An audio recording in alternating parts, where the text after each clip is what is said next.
2024 সালে ফুটবলের সবচেয়ে মর্যাদা ও আলোচিত পুরস্কার ব্যালন ডি'অর উঠবে কার হাতে?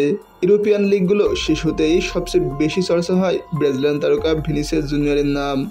তাকে নিয়ে ভবিষ্যৎবাণী করেছে স্বদেশী বেশ কয়েকজন সাবেক তারকা।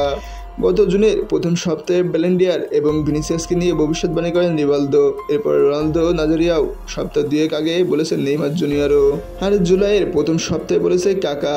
বেশ আত্মবিশ্বাসের সঙ্গে বলেছে তারা। চলমান কোপা আমেরিকা কোয়ার্টার ফাইনাল থেকে ছিটকে পড়েছে ব্রাজিল।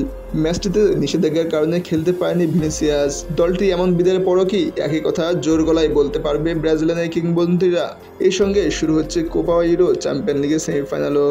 টুর্নামেন্টের দুটি পদ্মাও নামবে একই সঙ্গে। আন্তর্জাতিক ফুটবলের মৌসুমে সেরা দুটি টুর্নামেন্টে শেষবেলা ব্যালন ডি'অরের অঙ্কটা পাল্টে যাচ্ছে।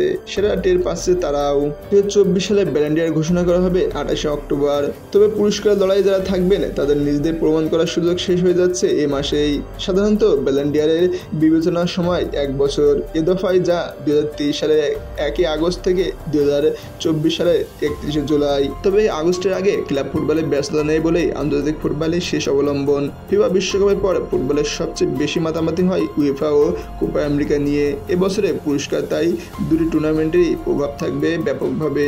সেক্ষেত্রে কোপা আমেরিকা ও ইউরোর পর ভিনিসিয়াস কোথায় থাকছেন সেটা এক বড় প্রশ্ন। ভিনিসিয়াস রিয়াল মাদ্রিদের হয়ে 23-24-এ দুর্দান্ত এক মৌসুম কাটিয়েছে। সব প্রতিযোগী মিলিয়ে খেলেছে 39 ম্যাচ, নিজে করেছে 24 গোলের সাথে 11 অ্যাসিস্ট। তবে স্রেফ সংখ্যা দিয়ে ভিনিসিয়াসের কৃতিত্ব বোঝা যায় না। এই 24 গোলের 3টি এসেছে স্প্যানিশ সুপার কাপে বার্সেলোনার বিপক্ষে, একটি এসেছে চ্যাম্পিয়ন লিগ ফাইনালে বরুসিয়া ডর্টমুন্ডের বিপক্ষে। মাঝে চ্যাম্পিয়ন লিগ সেমিফাইনালে বায়ার্ন মিউনিখের বিপক্ষে 2টি গোলে ছিলেন তর্কাতীতভাবে সেরা খেলোয়াড়।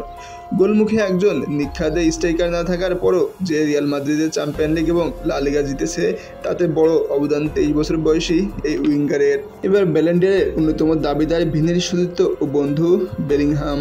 21 বছর বয়সী ইংলিশ মিডফিল্ডার রিয়ালের যোগ দিয়ে প্রথম মৌসুমে রীতিমতো হইচই ফেলেছেন। দলগত সাফল্যের সঙ্গে ব্যক্তিগতভাবে মৌসুম শেষে করেছে 42 ম্যাচে 23 গোল ও 13 অ্যাসিস্ট। ব্যালন ডি'অরের ভোটে বেলিংহামের পক্ষে কাজ করবে ইউরো চ্যাম্পিয়নশিপও। ইংল্যান্ডের জার্সিতে শতভাগ প্রত্যাশা পূরণ করতে পারছেন বেলিংহাম বা ভিনিসিয়াসই কিন্তু ব্যালন ডি'অরের প্রধান দাবিদার নন। তাদের অন্যতম প্রতিদ্বন্দ্বী হতে যাচ্ছে আগামী মৌসুমে থেকে তাদের সতীর্থ হতে চলা কিলিয়ান এমবাপ্পে। পিএসজিতে শেষ মৌসুমে লিগ জিতেছে এমবাপ্পে, খেলেছেন চ্যাম্পিয়ন লিগের সেমিফাইনালও।